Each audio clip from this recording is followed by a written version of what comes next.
What the heck is this? When I got back from working late, what I saw was my girlfriend, the one I adored, hugging my colleague.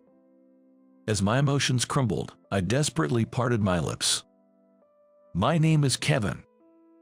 I'm the guy who had my girlfriend stolen by a coworker. Dragging my heavy feet, I trudged the path to the office. A heavy sigh escapes my lips and seems to get sucked right into the ground. Why do I even have to go to work on a day like this? Such complaints spill out in my mind. I used to think that having your girlfriend stolen by a colleague was something that only happened in dramas. Never would I have imagined I'd have this kind of experience. I met her at a company drinking party. We worked in different departments and originally had no connection, but amidst the lively crowd, someone called out to me, "You're Kevin, right?" Turning to the voice that held a fluffy sweetness, there stood a beautiful woman clad in equally fluffy and adorable clothing. "I'm Alice from the accounting department." She bowed her head lightly, so I quickly bowed mine in response. "I'm Kevin." "I know, you're quite the celebrity, Kevin." "Celebrity?" I tilted my head in confusion at her smile and such a remark. Seeing my reaction, Alice's smile deepened even more. "Kevin, you're known as the sales department's ace, even in accounting."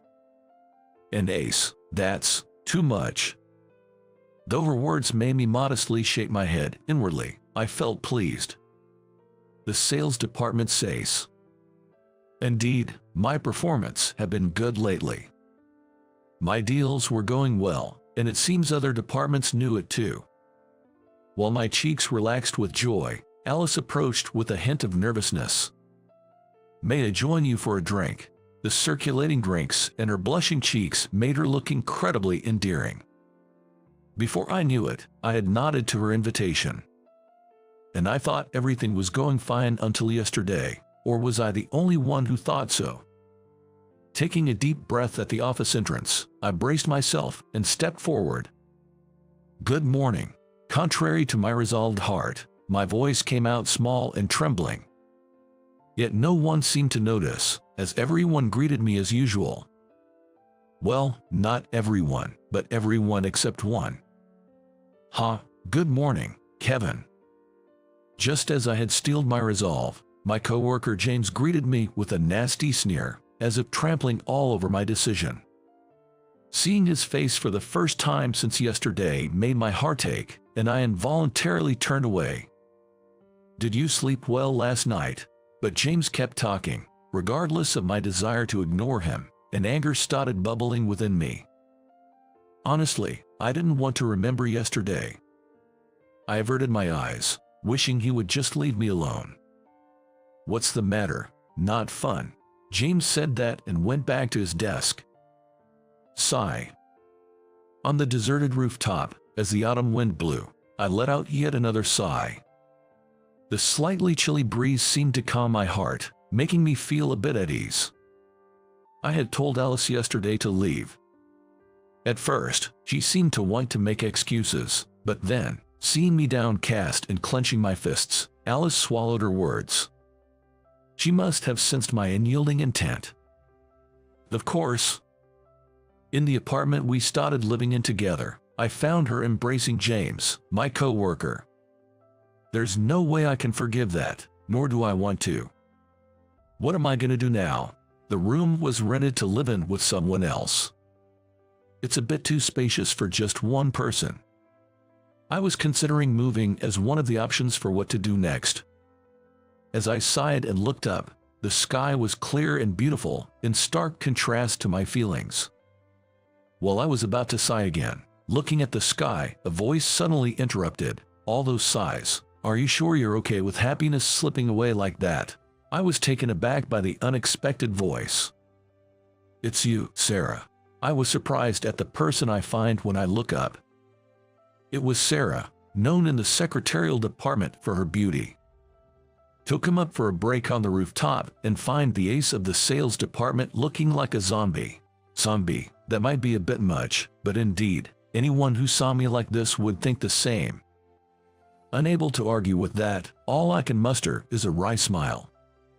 Sarah smirked a bit mischievously at me and says, "Want a beautiful and dependable older woman to listen to your troubles? Huh? You've got something bothering you, right?" I had been sighing. After all, it should be obvious I'm troubled, yet I feel as if she can see right through to my heart. Talking about it can make you feel better. Her smile is playful, but her eyes are filled with kindness. Encouraged by Sarah's words, I started to spill my thoughts in bits and pieces. Well, it's just that, in the end, what Alice really wanted was just a boyfriend with a good title, not me for who I am, I confess. As I talk, I realized how much it had actually hurt. I'd been so focused on work and what comes next since yesterday that I hadn't given myself the chance to process my own feelings. That's why I hadn't noticed. I felt something cold on my cheek. Only when a tear dropped onto the fist I've been clenching, I realize I'm crying. After I finished talking, Sarah took a breath before speaking. "You've been strong." She offered me a handkerchief, which, surprisingly for someone as glamorous as her, was a cute pink color. "Thank you," I managed to say, taking it. Then Sarah looked at me with a straight gaze, her beautiful face bringing a mix of confusion and nervousness to me. Then she said something unexpected. "Hey, Kevin, will you partner up with me?" The word partner brought questions to my mind. "What do you mean by that?" I asked honestly, and a playful smile appears on her face. She's beautiful, but Sarah also seems to have a childlike innocence about her. "There's a big project starting up. I want you to help me with it," she explains. Sarah's slender white fingers overlapped with mine, gripping the handkerchief. I flinched reflexively, my heart skipping a beat. But she doesn't seem to notice my reaction. Instead, there's a firmness in her touch. "What do you say?" She asked this at close quarters. "Being part of a big project will definitely improve my skills. And more than anything, I wanted to focus on work right now, to reduce the time spent on unnecessary thoughts. It might be selfish of me to approach a big project like this." As I'm battling with doubt in my head, Sarah whispers, "It's okay. Maybe if she believes in me this much, it's worth a shot." I'd be honored to. From that day on, my busy days began. In the morning, right after arriving at the office, I'd get the car out, and it was arranged that Sarah and I would make our rounds to greet clients. Of course, I was driving, relying on Sarah's navigation to get us around. Lunch was usually a light affair at a nearby cafe, which had become our regular spot. Sarah always ordered the same thing: coffee and an egg sandwich. I made sure they added sugar for you. Thanks. It was something I had come to realize after pairing up with Sarah. She had quite the sweet tooth. Sarah, looking sharp in her pantsuit, I had, albeit mistakenly, pegged her as the black coffee type. So when I first saw her putting plenty sugar and milk in her coffee, I couldn't help but blurt out, "Not black." She puckered her lips slightly in annoyance and responded, "I like sweet one." Seeing her like that, I secretly thought she was actually quite adorable. Another thing I noticed was that Sarah was not a morning person. Yawn. Good morning. Her morning greetings in the parking lot were usually mixed with yawns, and while you'd think her hair was impeccably done, sometimes the back was sticking out. Getting to know the other side of this beautiful secretary was becoming a daily delight. Then we would usually return to the office in the late afternoon. As soon as we were back, we'd start on document preparation and go through meetings repeatedly, together. We pondered how to make things better, how to satisfy the users and the clients with this project. Going home always happened after the day changed, but the days were fulfilling. It spared me from needless thoughts and from seeing my colleague James or my ex-girlfriend Alice. Above all, Sarah was counting on me. Working together with her was a great joy, a motivation to keep pushing through each day. Gradually, I found myself determined to make this project a success with Sarah. Lying on bed, I clenched my fist and raised it toward the ceiling. I'm gonna make this a success, I whispered with determination, and with that, consciousness slipped away. It's finally tomorrow, huh? What's the matter, Kevin? Feeling nervous? Even I get nervous sometimes, you know. Amidst the rustle of the office in the secretarial department, just before the last train, these teasing words were directed at me, making me feel a bit embarrassed as I responded. Seeing the ace of the sales department nervous is a rare treat for me. With that, she gave me a beautiful smile that seemed to outshine any gain I could claim, making a small thud in my heart. Today, like any other, was filled with making rounds of greetings and preparing documents. After the meeting, Sarah and I were getting ready for the project presentation tomorrow. Tomorrow, we'll be presenting the content of our project to our clients. Once we get past this, it's just a matter of moving forward. We had finally made it this far. I had sworn to myself that I would make it a success, which was why I was nervous, but it seemed that Sarah was different. "Don't you get nervous, Sarah?" When I asked, she looked surprised for a moment, then flashed an easy smile. "Of course not." I thought to myself how different the beautiful ladies of the secretarial department were, but the words that followed took me by surprise and made my heart beat loudly.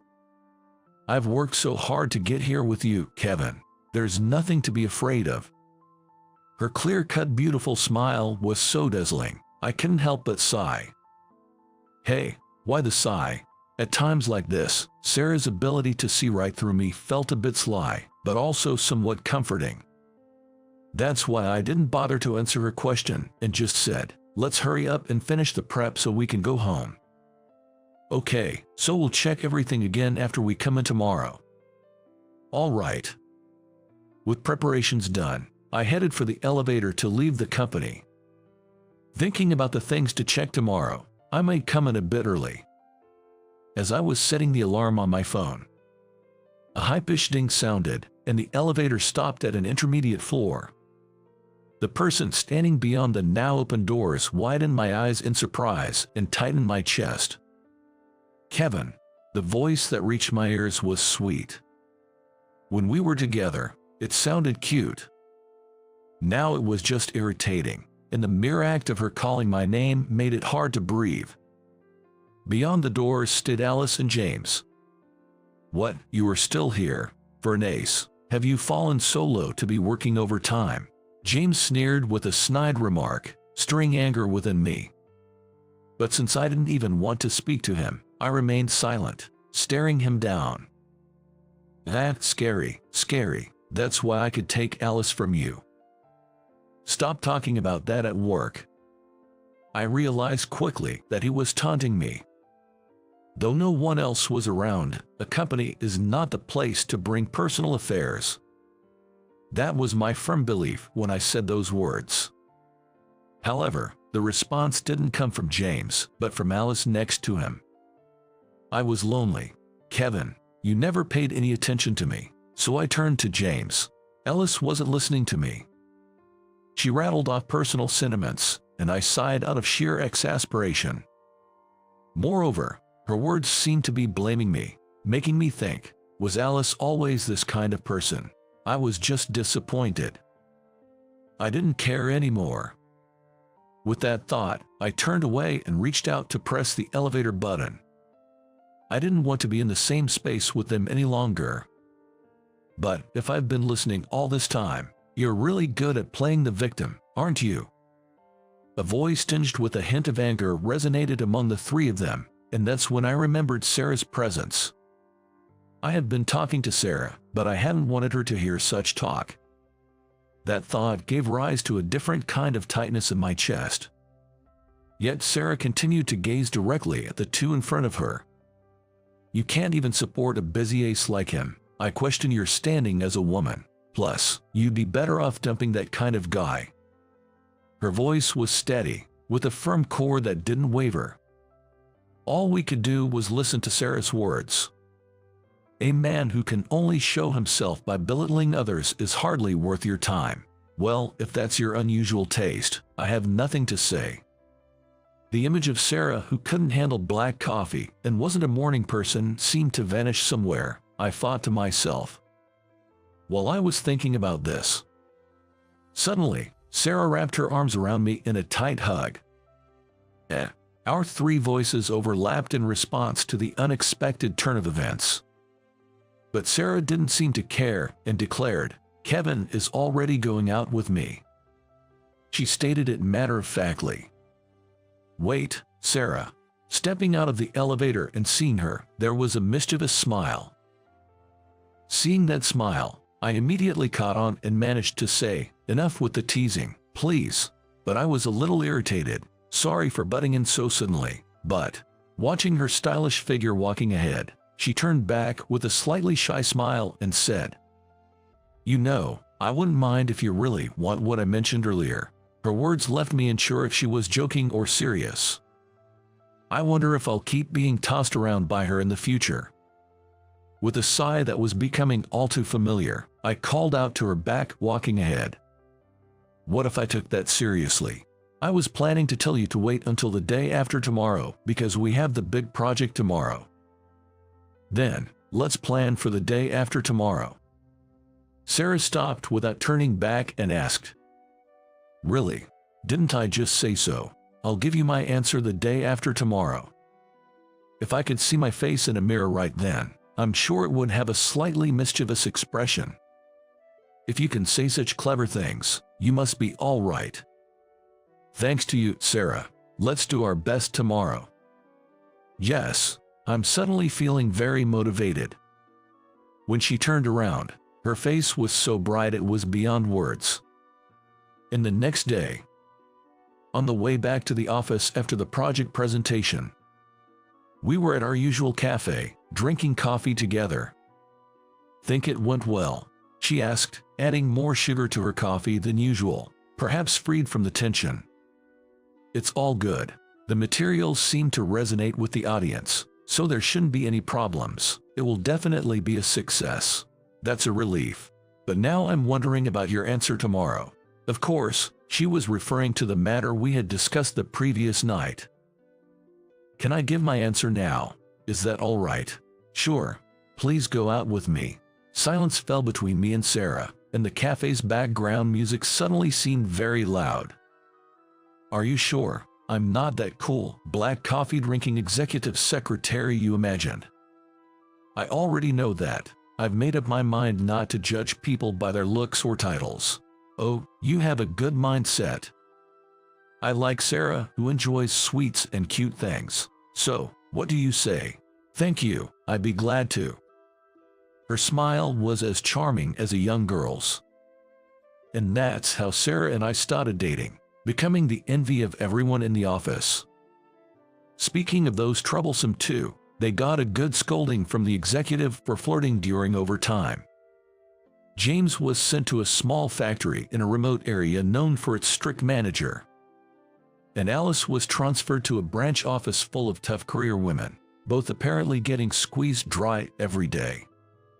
"Hey, there's a new project." "Yes, leave it to me. As for me, I'm confident of a bright future every day." My name's Mike. I'm a 45-year-old divorced single guy, working as a contract employee at a real estate company. That's my status in a nutshell.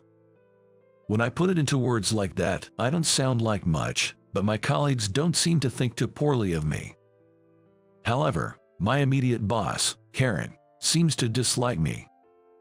She's a young, beautiful career woman, seemingly in her early 30s, which makes her a whole decade younger than me. She's about to marry her handsome, elite boyfriend, and she really seems to have it all. From her perspective, I guess a guy like me who isn't getting ahead must be incomprehensible. I feel it painfully in her usual demeanor toward me. When I and a full-time colleague ask for the same thing, her response is blatantly different. But I guess that's just the way it is. I wasn't particularly bothered by it since it didn't interfere with my work. But then, one day, something happened. What exactly did you learn in college? Karen's harsh attitude wasn't only towards me. She was tough on those who weren't performing well and the new hires, especially the young women. That day, she was scolding a new employee, Emily. While hitting Emily's desk repeatedly with documents, Karen yelled, "Do you even care about your job making such basic mistakes? I'm sorry, but I did it the way I was instructed to. Making excuses. That's pretty bold for a newbie." Karen's shouting filled the entire office floor. Don't think just because you're young you can get away with anything. I don't think that. Maybe she was in a bad mood today. Her words seemed harsher than usual, and it was uncomfortable to listen to. Seeing Emily about to cry, I felt sorry for her and stood up to block Karen's view. I was already disliked by Karen. I wasn't scared of her in the least. Do you really need to be so harsh? Emily is a new employee. It's a manager's job to explain things properly, isn't it? Karen snorted at me, defending my colleague. That's none of your business. It is my business. Emily is on the same team. Then you are complicit. How are you going to take responsibility for this mistake? Karen threw the documents at me. It was a contract and estimate that Emily apparently had made following Karen's instructions. I looked at the documents closely. Is something wrong with them? Karen let out an exaggerated sigh. This is the problem, you see. Contract employees just don't get it. The phrasing in the earnest money section of the contract is odd, isn't it? And the commission calculation is wrong. Is it this part here? When the other party commences the execution of the main contract, is that right? Yes, it's supposed to be when one of the parties. Can't you read the clauses properly? It's exasperating. The civil code changed, you know. Hearing that changed her complexion. It was amended in 2020. Maybe you didn't notice because only the wording changed. That's correct, right? I looked at Emily, and she nodded. I revised it because the senior next to me said so. I think the commission calculation is correct, too. For a $40,000 deal, isn't it 3% plus $600? It's 4% plus $200 for anything over $40,000, so it's not a mistake. Upon hearing those words, Karen froze. There were snickers coming from the floor, barely concealed. Emily hasn't made any mistakes, has she, Karen? She said nothing. Emily spoke up hesitantly. I'm really okay, so, what do you mean it's okay? Are you trying to show you're not mad? Think you're being the bigger person? Karen's eyes sparked with a fierce flame again. It seemed she had been angered. She slammed the desk with force and stormed out. Did I just make things worse? Sorry, Emily. No, thank you for standing up for me. She got a bit of a telling off, but hopefully, that's the end of it. But it wasn't. Being corrected in front of everyone seemed to have really gotten under her skin. The next day, the subtle harassment started. It wasn't anything overt, just petty stuff that even high school girls wouldn't bother with. My chair was adjusted to its lowest setting. Tissues disappeared from my desk. My computer wallpaper was randomly changed, and I was somehow left off the happy hour attendance list. Each incident was trivial and didn't affect my work, but the accumulation made me jittery about what might come next. I wanted to yell "grow up," but the antagonist was a much younger woman who also happened to be my boss. I hesitated, of course. Today, I found mustard smeared inside the rim of my mug. If Emily hadn't made my tea and warned me it's a yellow mug, I would have had a mouthful. That was a close call. I'm so sorry about all this. Emily apologized. If you hadn't defended me that time, you wouldn't be going through this. It's my fault. She looked down, on the verge of tears. It's not your fault at all. In a way, it's for the best. I've never liked Karen's tyrannical ways. and I couldn't stand to watch a young person being yelled at for no good reason. I just couldn't ignore it. It's just some self-satisfaction for this old man, so don't you worry about it. I tried to play it cool in my own way. Emily looked surprised for a moment but then smiled. "You're a good person, Mike. I'm often told I'm too accommodating," I said in a joking tone, and she gave a small laugh, looking into my eyes. From then on, Emily and I talked a lot. Despite the age difference, we clicked oddly well as the underdogs at work. Emily really is a good kid. Always serious about her work, with a desire to learn. She may not be as capable as Karen, but she has a charm that draws people in. It would be great if someone like her could become a leader. Every time I talked to her, that's how I felt. Meanwhile, Karen's petty harassment continued, but I got used to it and could let it roll off me. In fact, Karen seemed more frustrated with my resilience than anything. I really wished she would just get over it. One day, Karen was unusually energetic from the morning.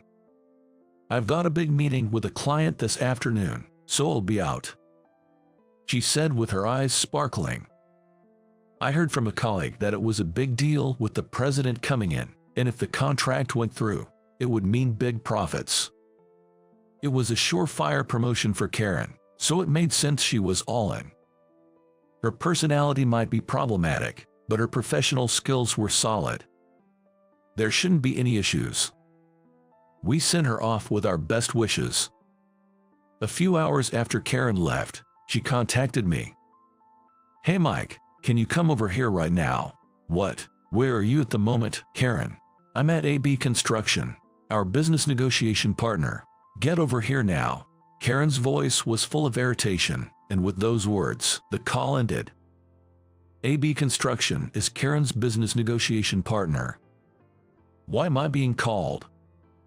Filled with questions and anxiety, I headed to AB Construction. "My name is Karen. I work in a real estate company." I must say, being in my early 30s and already holding a position with responsibilities, I consider myself quite an elite in this company. In my personal life, I've never been without a man, and I'm currently engaged to a high-caliber, fantastic guy. My life is on a smooth sailing path. The only shadow cast is perhaps by my subordinates, especially a man named Mike. He's the biggest issue. At 45, he's still a contract employee and single. He's apparently divorced, and I'm sure it's because he was the problem. His work isn't bad, but he lacks initiative.